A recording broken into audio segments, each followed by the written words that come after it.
Tschüss.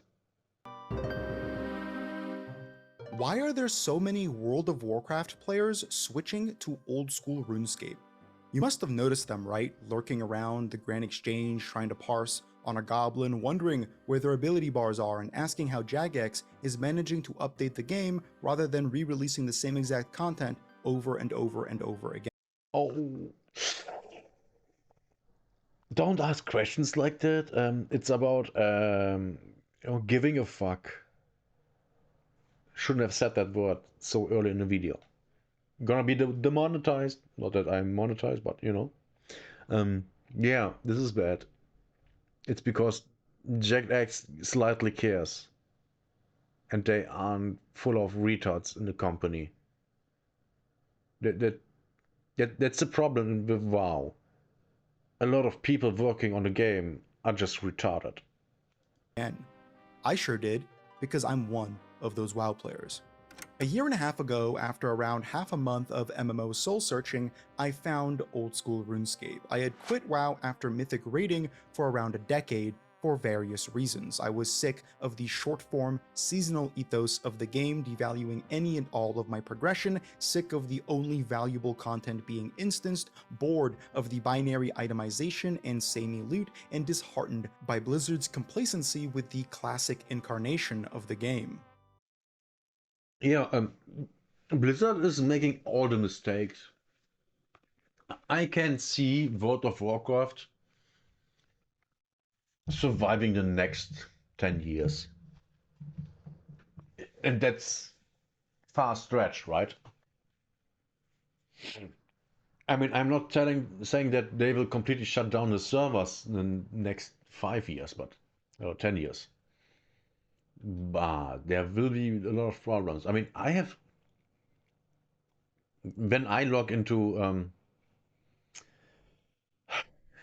WoW and go to I played on a role-playing server, and when I go to the certain areas, no one's there.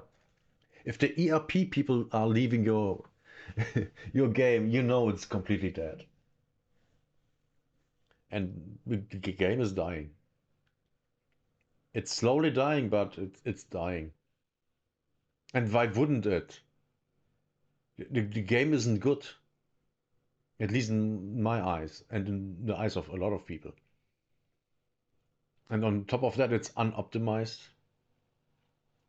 And I mean, why would I care about the items in the game if I know that in 3 or 4 months the items that I worked so hard to get are now worthless, and I can get this items as good as them from World Quest? Why would I do dungeons or raids then?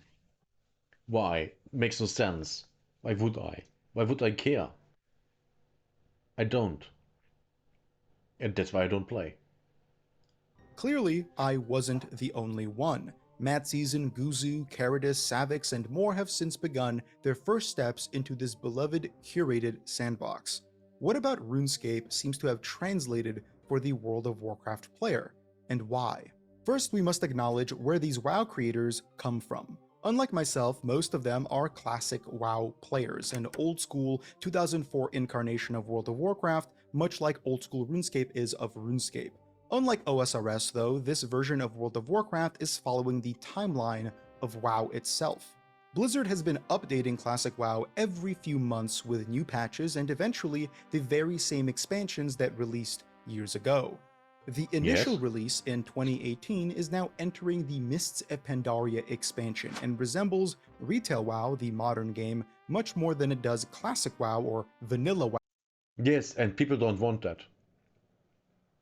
It's that simple. People don't want that.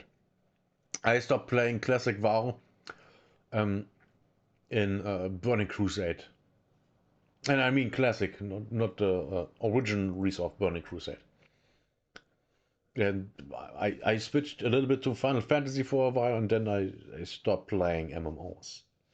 Because I still don't care anymore. What games I play now are both Path of Exiles War Thunder and Tower Dominion, which is a tower defense game that came out in May and is really good. Like they're bringing out updates at least once a month, and that's not just some fixes, but improved content because they have a mode that is endless, and they have to do things with that because that's the actual content, because you can unlock everything very fast if you just play the game. And I did. I have over 100 hours in the game. I think I'm nearing 150, and I have unlocked, I think, everything except for some things for a mode that I don't play because I don't want to. I don't care. And yeah, it's fun. It's quite addicting. And yeah, it's something. And that's the games that I play. And I I, I do miss Vanilla WoW and TBC, but more from a standpoint of it was nice to play it because it was fun. And to be absolutely fair, if there would be a game that's classic WoW TBC leveling experience as a single player game, I would buy it because it's fun. To me, that's fun. It always was. And if for groups of just hire mercenaries or whatever, I don't know, something like that, and would be fun. I would play it, yes, totally, but that likely won't happen. WoW, the version from 2004. It's interesting to imagine a version of Old School Runescape that just kind of began releasing all the same updates, eventually ruining the game for the very same players that returned to it because it lacked those Yeah. updates.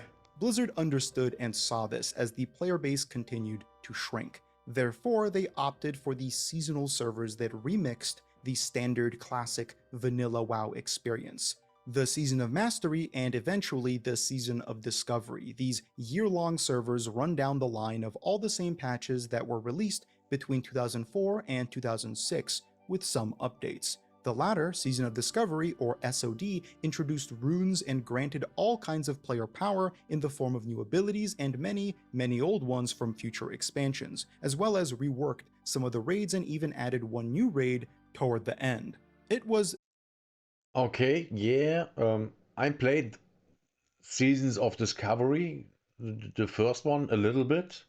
I think I made it to level 25 and did the raid thingy once or twice, and that's it. Then I was done with it. I I really didn't care. I didn't care. I just didn't. I rather play Path of Exile 1 or 2 each season, one or two characters, and then I'm done with that too. But I rather play that than WoW because I think Path of Exile is actually a better game for what it is, like a way better game. It's more more made for being played alone, which I do. The last time I was in a group in Path of Exile was, I don't know, 10 years ago, something like that. So yeah, I rather play that. an interesting experiment. Finally, Blizzard released the Classic Anniversary servers, so just Vanilla Classic again, for a second, or some would argue fourth time. That's the first point to take note of. These creators love WoW. Even I, to a certain extent, still do as well, especially Same here. I love vanilla and TBC WoW. I, I be honest, I don't like Breath of the Lich King. I just don't like the setting. I just don't. It never was for me. I hate it. I can't stand it. And I also don't like the armor and the items. They look. I don't think they look nice. I prefer vanilla and TBC. That's the prime thing for me. That's what I like the most. And I really do like that. I really do. But the rest of WoW is yeah, no, thanks. I don't need that. I would rather play something else. Especially Classic, a version of the game that I think is most tangibly an MMORPG. It's wonderful, yet regardless of your love for it, anything exceptional becomes dry over time, Of course. Of course it does. especially when not allowed to exist in our mind. Being fed the same thing, as great as it may be, over and over again doesn't foster a larger community, it pushes those sick of it away.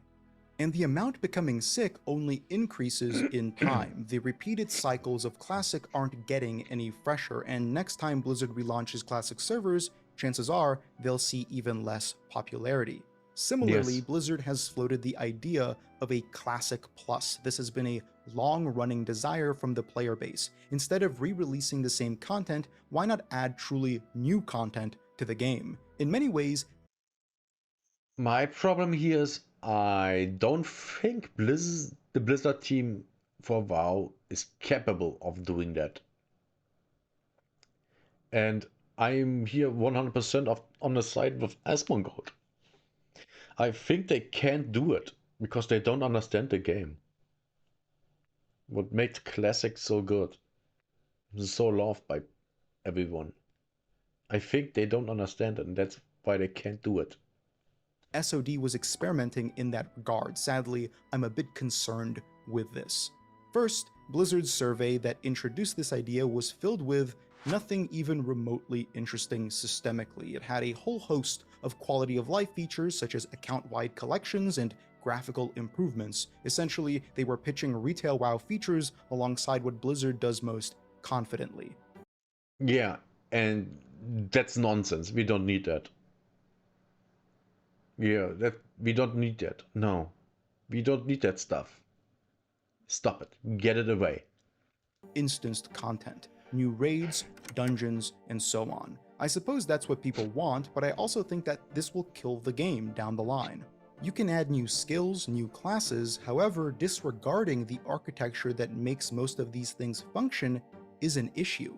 It may work well for retail, but that's because the modern version of WoW is competitive and singular in its vision. It has an exceptional combat system that is the sole point of interaction with the rest of the game.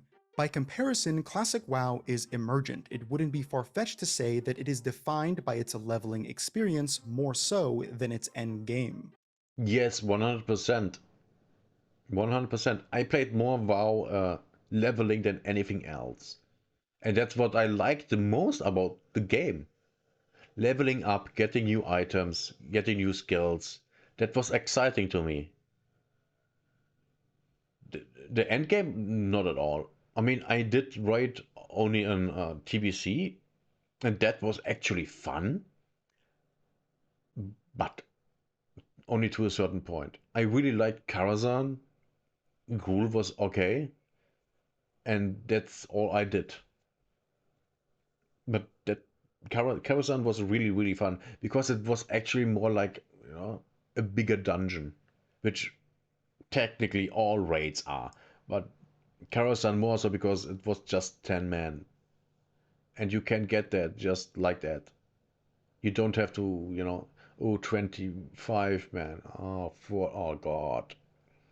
No. So yeah, Karazhan was great. I mean, rushing through Karazhan in 3 hours, that's nice. That's really nice if you can do that. Felt great. Because endgame in Classic WoW, the farming for pre-raid bis and then raid logging isn't the most evocative or unique feature. Leveling through the enormous uninstanced open world, forming groups to take down elites and brave difficult quests, finding ways to solo bosses, just running through the dense jungles and open plains. That is Classic WoW. The endgame is held together by emergent interactions never intended by the developers and seemingly never acknowledged since. The interpersonal relations of managing 40-odd raiders, the faction collusion, the war effort, that saw, in my opinion, one of the best game series ever created around it. Even the collective flight paths to gather meticulously timed world buffs, these are the heartbeat of the game that aren't retained by just improving graphics, adding instanced player housing, and a new class. This survey saw Blizzard double down on things that are neat, I guess, but aren't what actually makes classic WoW good. With all of that out of the The thing with player housing, that was something that originally should have been in the game when it released. That was one of the things that was marketed with. I remember that very, very well because I was shown it by someone at work, and I got excited. Oh my god, that's amazing! Player housing, I can build a house? That's awesome! I want that, and never came. That's shit.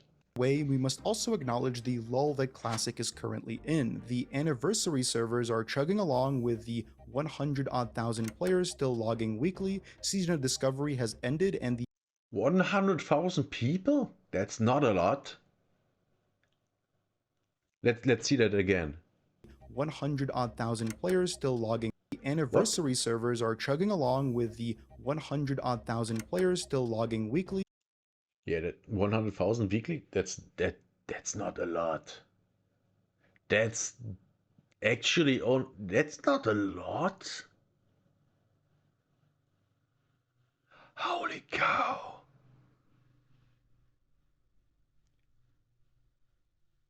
That's wow. I mean, I wonder how many players retail has. They can't be that many more because the servers are so empty. Is WoW below 1 million players right now? Oh my god, that would be horrible. Yeah, WoW is dead. Dead. It's so dead. Personally, I can see how WoW can come back to be a giant. They can't. I think they are done. Yeah, the game will slowly die and then they are done. And there's nothing they can do to not have that happen because the player base they have, they are the mythic people and the classic people, and they're ruining classic by at the same time making retail more retail, and it's just not working out. Hey there, I'm doing okay. Little bit of a neck pain, but we are doing good. And we are doing a video about why WoW players switching to old school RuneScape. Yeah, the usual reasons. Blizzard being Blizzard, you know. Season of Discovery has ended, and the modern version of Classic WoW, Jesus Christ, there are so many versions, is entering an expansion that most original players aren't likely to return to. Well, for several reasons. Mists of Pandaria wasn't very well liked initially, and I think last year we had remix of Pandaria already. So, and now we are entering again another Pandaria expansion cycle. They are oversaturated at this point. On top of it wasn't very well liked to begin with. No, I don't. I plan on streaming daily for about 7 days because I want to stream War Thunder, doing something there. During this lull, people want something, and that something, for whatever reason, is old school RuneScape. RuneScape and WoW have a combative history with one another. I'm sure older players remember just how competitive and defensive these two groups were. The RuneScape versus World of Warcraft videos on the fledgling website known as YouTube were a not uncommon thing to see. The arguments at a lunch table, the friendships broken or lost, all of it laid a foundation for many experiences in the mid-2000s. And a singular truth was birthed from the din of childhood tribalism. World of Warcraft is better because it's for people whose parents are generous enough to front $15 a month for a subscription. Meanwhile, Well, yeah, of course. But it also that a lot of people, a lot of moms and dads played the game. And still do. I mean, to be fair, young people don't play World of Warcraft anymore. Besides streaming, I have a YouTube channel. It's in the description under the video stream. RuneScape is the kids' game for losers who can only get $5, or none bucks, stuck in the beleaguered free-to-play worlds like jobless middle school peasants. At that point, Yes. World of Warcraft was on top of the world. It was reaching its subscriber peak and growing. While RuneScape was undeniably a cultural force, it was always the lesser of the two. Times have kind of changed since then. World of Warcraft's popularity, while still at the top, has waned. The game has stagnated, failing to reach a new audience. Meanwhile, RuneScape has died and been rebirthed twice. Oldschool Runescape has not only been growing, it has been thriving, especially in the past 2 years where the player count has almost doubled. This is thanks to exceptional updates focusing on the Doubling your player count is insane. That's massive. WoW will never do that again. Never. And that's completely because of the developers. They can't do that. I don't think they have the competence to do that. They don't understand what it would need, what they would need to do to achieve something like that. early and mid-game experience and external community-driven marketing from creators and Jagex alike. Leagues, the limited-time Season of Discovery-esque but way crazier game mode released in late 2024, saw more than 200,000 concurrent players, and now the game is reaching up those figures without the help of leagues at all. For reference, this is more concurrent players than the total individual raid logs in Classic WoW's Anniversary Edition every week. Wait, what? Reference, this is more figures, more than 200,000 concurrent players, and now the game is reaching up those figures without the help of leagues at all.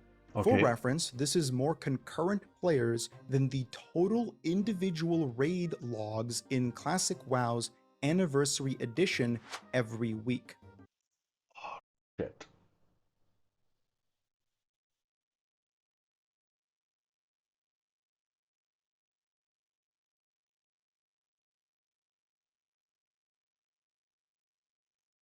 Oh, I don't need any artwork done. I'm mostly drawing on YouTube. That's the number one thing I'm going for. I'm mostly just doing the streams to cut the videos, to be fair. In July, we're seeing the release of the final part of the newest continent, Varlamore, and shortly after that, Oldschool's first entirely new skill, Sailing, which is expanding the world in ways never before seen in the game. Is that all it takes for the conversion for the WoW player to give it a go? Not entirely. OSRS offers certain similarities in experience that are worth mentioning, like the emphasis on emergent gameplay. Oh, I don't have money for that. Like, I have already spent all the money I could on my setup. I literally can't. All the money I have to use for other things. Emergence is when unique, surprising interactions arise from engagement with standard systems in a video game. For example, in WoW Classic, it was the coordination between half a dozen guilds to time their world buff drops for the most amount of players to make sure there are no overlaps. These are methods of interaction never explicitly designed by the developers. They emerge thanks to player need and creativity. My favorite emergence system in Classic WoW was learning Dire Maul tribute runs on my Hunter all the way back in 2019. Not only was it a difficult solo challenge, but selling the loot and buffs to different players was a really cool way to earn money. These things don't exist in retail WoW. The game has been meticulously designed to be balanced and competitive. Therefore, any outliers such as this are immediately patched out. There's even a refrain Which makes the game boring. And people don't like boring games. popularized by players calling out this behavior. Fun detected, they say in unison as Blizzard removes an emergent mechanic that may trivialize something. In OSRS, this happens less. The line between exploit and emergence is thinner. It is Same with Path of Exile. Only because something is really, really good doesn't mean that they will nerf it. I mean, if something is completely broken, then yeah. But not because it's really, really good. But in Path of Exile, of course, you are meant to, um, do bosses solo. So yeah. is also encouraged with the existence of the wilderness, a zone where PvP is enabled and upon dying, you drop your loot. If you are not the aggressor or unskulled, you retain 3 of your most expensive items, and if you are skulled, the aggressor, you lose everything. There is a tangible risk-reward in the wilderness that makes it unlike anything else in theme park MMOs. It has singles areas for one-on-ones and multi-combat zones for group fights, fostering a truly sprawling and occasionally terrifying environment. It has its issues, but is ultimately a totally unique element of RuneScape. The open world PvP during Classic WoW's heyday was kind of similar to this. If you decided to play on a PvP server, it wasn't uncommon to run into roving warbands of bloodthirsty players farming honor points on random people. It created a hide-and-seek leveling experience that definitely got tiresome, but was pretty crazy nonetheless. Yeah, and I'm happy I never played on PvP servers. I never did. In WoW. In WoW, I never did. System is only begotten to wilderness in old school, so it's a bit more manageable there. Of course, in PvP, death is nowhere near as punishing in WoW as you only lose time, but the general ethos of open PvP is worth considering as a point of interest. OSRS has emergence that extends far past PvP too. To be fair, open world PvP like that is actually more fun than Battlegrounds. I actually did open world PvP, like, back in the day, attacking the enemy capitals and stupid stuff like that. I mean, it wasn't something great, but it was fun. So why not? And then I got killed by people that were level 60, but I was in my 40s. But I wasn't even there. I'm just, why not? Was stupid, but fun. It wouldn't be far-fetched to suggest that the vast majority of PvE bosses in RuneScape have emergent mechanics defining them, whether it be safe spotting Dagannoth Kings, butterflying Akka, soloing Cox, and anything in between. Even the skilling in OSRS is often thought of as an emergent experience thanks to tick manipulation being a valid method for a lot of players. It also has an effective blend of communality and solo expression. Some of the most difficult content in OSRS is solo. However, the experience of playing the game itself is a lot more communal. Not in the sense that it demands grouping, that's not the only method of multiplayer communality, just being around others is enough. Because the game isn't linear in its progression, it's a sandbox. No zone is ever out-leveled or outright devalued. You are just as likely to see high-level players in Varrock, the second city most players go to, as you are in the elven city of Prifddinas. Mario. Not only does this make the game feel more alive, it also creates the emergent experience of seeing someone, as soon as you zone in, wearing way cooler shit than you are and giving you something to aspire to as a result. This is of course dead in retail WoW thanks to the overabundance of cosmetic overrides applying inane visuals to any. Yes, that's a problem. And it's kind of I'm kind of split here because I actually liked the transmog thing, but I also think that it's completely right that it takes away from, the awesomeness of, all the gear that's around. If everyone runs around in the same stuff because it looks cool, but they actually have other gear, it takes away, from the immersion and how cool it could be. Anyone anywhere, making it impossible to tell if someone is a badass because they cleared a mythic raid or just swiped their credit card or farmed an old piece of content while watching YouTube videos on another monitor. Yes, Classic WoW, at least the original version, didn't have cosmetic overrides, so being able to actually see what someone is wearing lent a credible aura of authenticity to the game world and its player base. yes, I absolutely agree here. 100%. That's what I remember going to Stormwind when I was a new player. And I played Night Elf, and seeing people that already raided and stuff like that, because I saw the armor, like, warriors in tier 1, and I'm like, wow, that's cool. I want that. That's so amazing. Never got it because I didn't raid and I didn't know how to play. It was so stupid.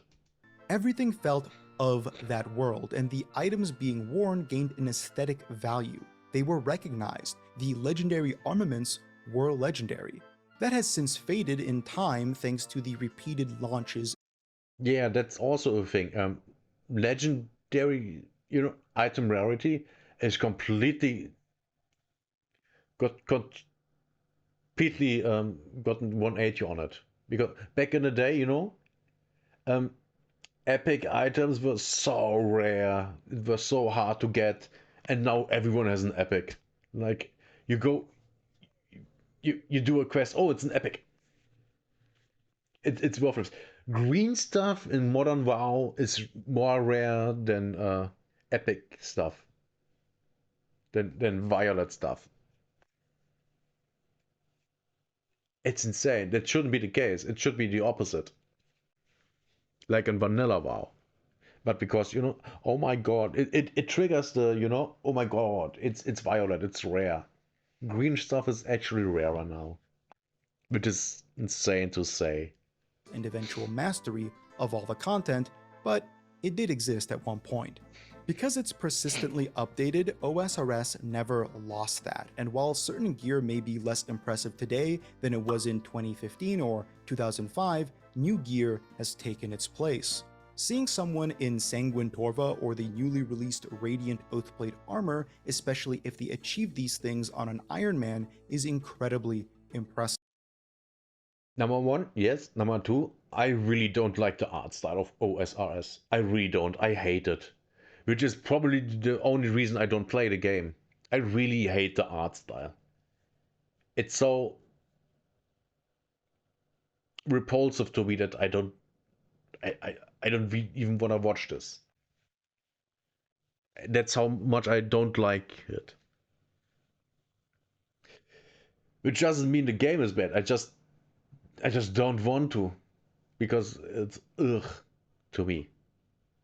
And that's the thing. To me, I don't like it. Everyone else can like it how much they want. That's them.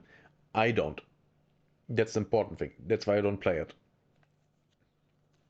Just having that communally recognized value promotes more people to seek that recognition. After all, flexing your hard earned achievements is a core part of existing alongside other people, whether it be in game or not. World of Warcraft, at least right now, is failing to offer a permanent home for its players, asking them time and time again to recreate the same characters and re experience the same events. Bro, I wish Classic WoW. Well, that plus the story is bad.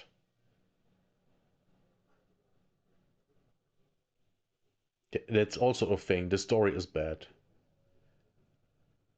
And the characters are lame. I really hate the characters in WoW now. Man, they're so bad. It's horrible. I mean, the troll guy in who we first saw in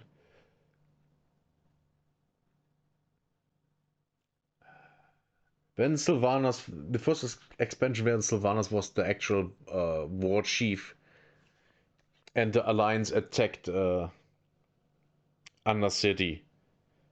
The cutscene with the troll talking to I forgot the orc general's name. That was a good character. Finally, that was a good character. It was a believable character, and not like the characters now in the main story that no one likes. They're horrible. How hardcore had these challenges. Goodness gracious, man. Hey, that's not These bad. are so That's the cool. last bat wave. I have a decent amount of prayer. This is exactly what I've been 56 asking also for had a bit forever. of a sketchy lore, but not one that I haven't done before. It's funny, I criticize retail WoW for becoming a fleeting, seasonal experience that devalues everything you've earned every new patch, but Classic WoW has become that too. With every And that's why the players are leaving. It's that simple. new incarnation, it resets everyone back to zero and asks them to run that treadmill again. Blizzard is plagued by the disease of seasonality. They seem incapable of creating anything outside of that paradigm because it is the only way to foster continuous engagement in their eyes. Because they're incompetent. And that's the problem. I told you before. That's the problem. The team is too incompetent to make something work. To make something that's worthwhile. That's the problem. Perhaps that's more a fault of the theme park MMO than it is of their own creativity. The Season of Discovery, being seasonal in name, also operated this way. It had incremental level gates, 20, 30, 40, and so on, that acted like miniature expansion releases with a new raid, some new content, and new abilities. And which, to be fair, is fine. It's fine. The problem is that the new raids are worthless after the expansion. And the items are also worthless until you hit the next maximum level. That's the problem. That's why it sucks. other stuff. Blizzard, being tied to this seasonal model, was terrified of making players feel like they need to catch up to their friends, so they caught up for them. Level boosts, experience boosts, and so Yep, and here's the problem. Yep, that's where it starts to suck. on. It became so disconnected conceptually from the original classic, the original vanilla, the experience people originally connected with, that it asked them to skip it entirely. Expediting the leveling in Classic is like offering maraschino cherries as the dessert itself. It's like the rosemary being garnished by the steak. The leveling was one of the main things in Vanilla WoW. And it was good. It actually was good. It was good. It was fun. That's important. It was fun. Well, for most people. I mean, we all have seen the speed leveling stuff the streamers did when they were doing the hardcore stuff. Yeah, I wouldn't do that because I rather not. I rather enjoy my time because that's not enjoyable to me. It makes absolutely no sense. But then I wouldn't play hardcore WoW. I mean, I did, but I never made it be above level 20. I reached level 20 once and then I died to something stupid. WoW is not made for hardcore. It's not. And caters to a demographic of players that exist antithetically to an MMO.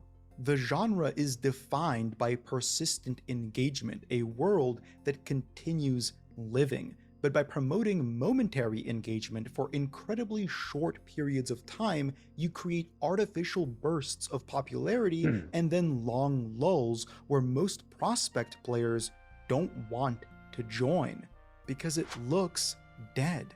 But here we Yeah. are today. Players clearly want some kind of emergent experience in a growing game. One of my favorite examples of this was actually in Classic WoW's anniversary servers released only a little while ago. OnlyFangs, a content Oh, creator-driven guild conceptualized by streamer Sodapoppin. It was a communal experiment, a creator house like you'd see back in 2016, but done in World of Warcraft. It was a persistently running reality television show that tested the mental fortitude of all those involved, Yes, it was bad. because OnlyFangs was less so about the game and more so about people interacting with one another through the game. Yes. Look at that speed. Oh my god, the holy shit! No, P-Bob, you've gotten every single item! You have gotten a lot of items. He's gotten it, and it's good for Warrior! You've gotten every item, bro! Dude, listen. I'll pass if you come to my stream and rate my physique. Wait, what? Alright, get in. Holy you're shredded, bro! What the I was not Wait, is that expecting that. This is so stupid. It's so stupid. But I can see that people find it entertaining. bodysuit? Wait, this Wait, guy you're is massive. shredded, by the way!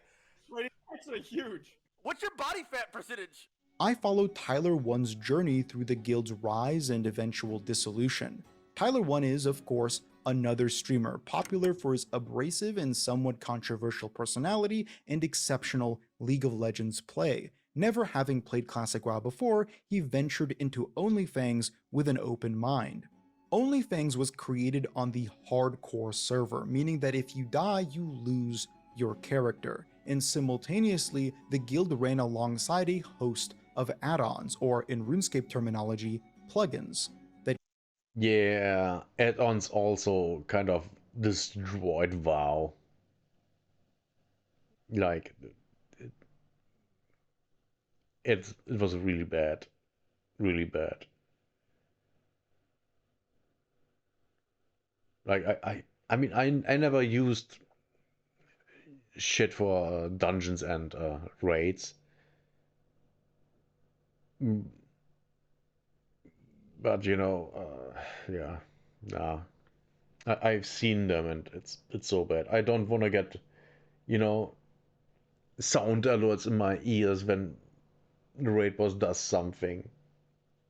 I mean, I'm a damage dealer or healer anyway, so I don't really need to care. And to be fair, Classic and TBC weren't really hard. Not the things that I played. created race-driven competitions. Undead, Tauren, Orcs, and Trolls all competed against one another through this external system. There were raffles, battles, arguments, and everything in between.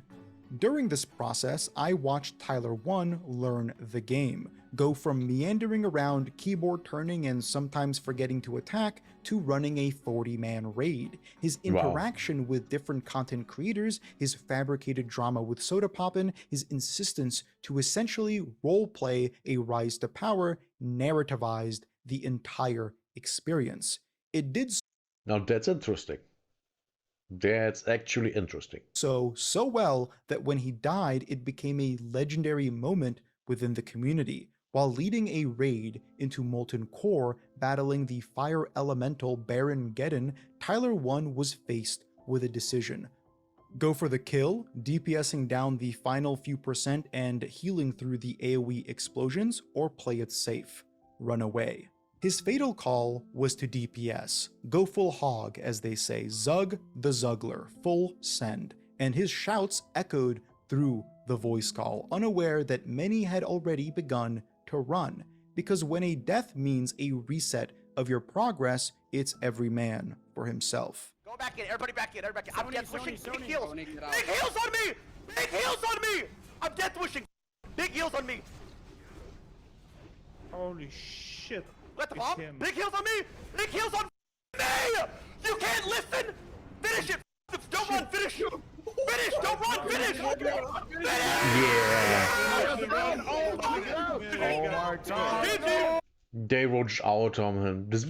I've seen that. As Asmongold, yeah, I saw it at Asmongold's channel, and yeah, they completely roached out on him. It was the raid's fault that he died.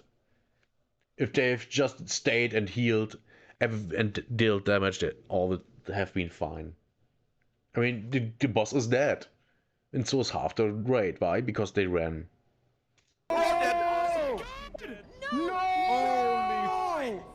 The boss fell, but not without the death of many of those brave enough to fight alongside their war chief in his final moments. This felt like the end of the story, and for many it was. It was facilitated by Classic WoW, by the hardcore servers, by the raid itself, but this existed only due to the emergent methods through which these creators decided to approach this re-release. Why do I bring this up though? For an OSRS player, it may be obvious. This happens all the fucking time in RuneScape. Not on the same scale as OnlyFans and Sodapoppin's achievement of managing to wrangle in the egos of dozens, if not hundreds, of content creators for months was unlike anything I've ever seen, but in a microcosm, this is RuneScape's most common creator-driven element. The best comparison is Deadman All-Stars, wherein a large OSRS content creator, Solo Mission, teamed up with Jagex by obtaining a custom server wherein 35 of the largest content creators in the game created teams of 5 in a full PvP version of the game. Now that sounds interesting. That actually sounds interesting. Almost every area became dangerous. In these servers, all 35 creators had expedited experience rates and drops, and a bit over a week of time to gear up for the finale. A King of the Hill style one-on-one deathmatch where they, donning the gear they've collected, were put to the test against. It got even better. This is great. This sounds really, really good. Wow. I'm actually impressed. This is great. This is awesome. Against one another. The 10-day period that this event spanned was amongst the most fun in the game's history, as following the individual and group-wide achievements and battles became so many people's day-to-day habit. The battles fought, the gear lost, the upsets, the strategies, the drama. It felt like a condensed version of OnlyFans buoyed by each creator's personality, loudest of which was Odablock. Odablock is the largest old-school RuneScape streamer. He, much like Tyler1, is an abrasive, controversial figure with a huge fan base. He's also one of the best PvPers in the entire game. He was the captain for the Odablock Warriors, and throughout this event, they became, in some ways, the focal point, the core narrative. In the draft, Odablock recruited what was considered to be the strongest set of PvPers. They were the only ones capable of defeating the Solo Mission Snakes, a team labeled as this season's villains. This was because they had a rather toxic player that received a yellow card for potentially stream sniping. This was made worse by this player's previous history of less than honorable behavior, to put it simply. On top of this, many felt as though the Snakes didn't have a particularly fun way of playing, as they locked down a specific area of the game and farmed it, all the while taking on group fights to snowball their growing advantage. On the day of the finale, tensions were high. Odablock broke over 100,000 concurrent viewers, and simultaneously the Old School and RuneScape streams had a collective concurrent viewership of over 150,000. To say that this event gained traction would be an understatement. As the Warriors began their first fight, it wasn't looking good. Good players fell early, and in this King of the Hill style system, the person who defeated the other remained in battle, granting the opposing team the ability to snowball an advantage. The cards did not look to be in the Warriors' favor, but Odablock himself hadn't yet stepped in the ring. As the bell rung and his character moved in, he disconnected. His entire home was DDoSed, and the competition, for a brief moment, was put on hold. Of the Oh. Warriors, what can he do to claw this fight back? Come on, you are Oda Block. Play like Oda Block. No, I think this is actually a tactical decision with Really? his sigils. Yeah, he's got the sigil of the Interesting. meticulous maid, so he's got that extra 40 accuracy bonus, so he can afford to sit in this tanky Verak skirt for some of the freezes. That's when me he told. knows. Was it like instantly or after a little bit? Somebody did ask me, bro. It has to be because I didn't even start yet. I didn't even start yet. As soon as I crossed the border, I DC'd. Wow, that's so fucking cringe. I don't know what to do. I'm not gonna lie. I don't know what to do because the phone. Yeah. How much do you want to bet that it was the guy that is a little shady? You know? Or someone of his followers. I you know? A DDoS attack is not something that just happens. When the hotspot just can't. It can't hold it. It can't hold. Are you able to change house? People are spamming. I'm not sure if that's viable. Like, how long would it take you? If that could happen, how long would that take you? I could try it. Yeah, I mean, maybe like 5 minutes. I could just run to a different house. He rushed over to a friend's home, mouse and keyboard in hand, in an effort to continue the fight. However, it just wasn't the same. It is one thing to play on a friend's setup, and that alone doesn't feel great. But to do so in such a high-stakes, high-skill competition, it's borderline impossible.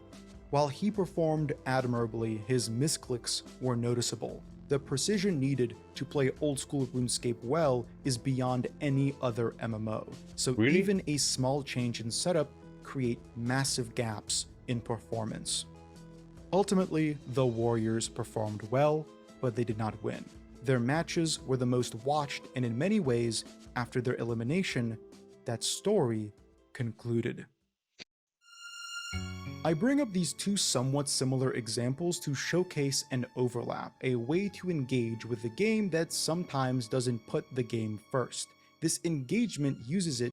Yes, and that's completely fine. They're actually good examples. They're actually good content. Good not only for the people playing and watching, but for the company, because they don't have to put out new content because because the players creating the content, and that's kind of what you want if you have a game where you need to create content for. But when you players create content for themselves this way, you have you can take your time to get up with new stuff, if you get what I mean. I think that was fine to say, yeah. To uplift something else entirely, a community-driven event, a creator-designed story, a personally aspired to goal. The overlap between Oldschool Runescape and WoW Classic isn't systemic. These games aren't similar. As Sodapoppin said while watching some OSRS videos, RuneScape is the bane for WoW players. It utilizes an entirely different skill set that doesn't translate. You'd think that would be a point of aversion, yet it isn't, because the point of connection is far more important for a lot of people. WoW players might be looking for something more permanent as they currently linger in the seasonal lull, a period between when their progress finished and when they must start it all again. A point of reflection that surely has some ask, why do I want to do it all again? To summarize, the lull that World of Warcraft is in currently, as every version of the game is between releases, has made its most prolific content creators branch out. This may not be a permanent investment, but it surely is interesting to see. These two old titans of the industry are still rubbing shoulders, but the balance of power might have started to change. If there's ever a time to visit Oldschool Runescape, it's now, on the cusp of its largest update. The benefit of it being a curated sandbox is that each edition is additive. The game has only become larger with time. It doesn't cannibalize itself with seasonal content. That alone could be something interesting to players that have become so accustomed to being cannibalized. I was one of them, after all, tired of spending months earning what became cosmetic overrides devalued by a glut of cosmetic overrides. WoW Yeah. felt like it was shrinking, not in player base per se, but as a world. With Number one, yes, the world shrank down massively. Number two, the player count did go down. It has been going down for years. And it's not stopping. And the thing with the world shrinking in WoW is, the world with every expansion shrinks down to a new island. Have you realized that? It's shrinking down to one island. One island with a couple of zones, 4 I think, or 5, and a couple of dungeons and raids, and that's it. That's the entire World of Warcraft. Because everything else in World of Warcraft doesn't matter at all. And that's the problem. That's why it's not a world anymore. It's just Warcraft, and not even Warcraft. It's getting Lootcraft. That's all it is now. every edition, with every update, the amount of land expands, but the relevant content only inhabits a smaller and smaller fraction of it. It was refreshing to step into a world as persistent as my kitchen and the roof over my head. The long-form nature of Oldschool Runescape's progression incentivized me to pursue the grind, rather than recoil from it, because I knew that every time I inched closer to my goal, that goal wouldn't leap ahead by miles every half year. It would remain, and a new goal would be added somewhere between or somewhere after. Retail doesn't offer a home, even when the developers are hard at work on the player-owned housing system, because retail is as acommunal as possible. There is almost no emergence within its body because the intent of the game has disconnected entirely from its roots as an MMORPG. Yes. There is no core leveling experience, no overworld. The leveling experience in modern retail WoW is horrible. It's shit. It's utter shit. It's so bad. It's unimaginable. Oh my god, I hate it. Leveling a new character in retail WoW is so bad. Like, I hate everything new in WoW because it's just bad. And if you level in the old zones, you might be in a different time layer and you can't interact with your friends because you're a different time layer. Then you have to go to the gnome dragon that Chromie and get back into the main timeline. Then you can interact with your friends again. It's stupid. The system is stupid. It just is. Who thought this was a good idea? World organization, no coordination needed. And that's on top of leveling being shit. A new player leveling in retail WoW is completely lost. It's complete. You are leveling too fast for your equip because you don't get enough equipment by leveling. That replaces the old stuff, and you're completely underpowered. It's horrible. For anything that isn't small group instanced content. It's a game split down the middle, a single-player lonely adventure through a barren overworld, flitting between checklist slop and the next instance dungeon, and the instance dungeon itself. Yes. You are literally not seeing any other players in the world. And World of Warcraft is basically a single-player game, except when you are doing dungeons and raids. And with single player, I mean, you don't see other players, unless you are maybe in the main city for this expansion. And yes, the main city for this expansion, because next expansion, no one cares about this city anymore. And that's also a huge waste of time and effort. Why even build that in the first place? For those that love this about retail, the ability to hop into a game and in a weekend find yourself caught up to everyone else, that's perfect, and likely why most would feel alienated by RuneScape. On the other hand, Classic WoW offers a bountiful leveling experience. The heights of OnlyFangs were never the raids, they were the journey to get to them. Yes, that were also the heights of me playing the game entirely. It was the leveling, getting stronger, getting new items. The amazement when you are level 5, you kill a wolf and it drops a green item that replaces your gray. Oh my god, that's amazing. That feeling, oh my god. You don't get that in retail WoW with even epics. You don't. Because, yeah, it's just another epic. Because everything that drops is an epic.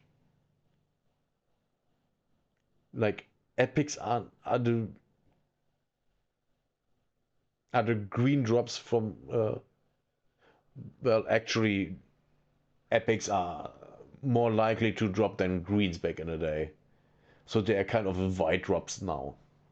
That's how, not rare they are anymore. The leveling of Classic is, for those who do it, amongst the best gaming experiences because it effortlessly mixes flow state calm with heart-pumping danger, especially on hardcore servers. Oldschool Runescape is something different. It is a game on a separate path. Matt Season is a Classic WoW content creator who has cataloged his journey into Oldschool Runescape without guides, and for those who have watched his videos have surely seen, Matt Season is pulling from game knowledge outside of his classic World of Warcraft pool because the skill set he obtained through WoW has not translated. But the appeal of slowly, often arduously moving through the world and becoming lost in the maze of systems and incomprehensible functions has evoked feelings that leveling in Classic once did. And that's the important thing. That's the important thing. And the same thing happened and happens still to me, for me, in Path of Exile 1 and 2. Because I'm not a great player. I have no idea what I'm doing. Like, I have been to red maps in Path of Exile 1 once. I will hit it this season again.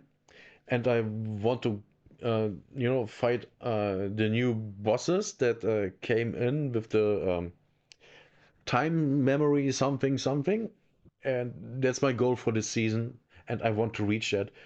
But I haven't yet because I kind of got bored from running maps. Because that's how I am. And yeah, that's where we are right now. I need to do that before the next season for Path of Exile 2 comes out, because I want to play that too, of course. And yeah, I have to move and do things. But yeah, that's, new things and getting lost in it, that's intriguing to me and to a lot of other people. Not today, when leveling has become expected and understood, but back then, before the re-release, when every step felt fresh. Yeah. The good old times. Great video. This was really good. Really, really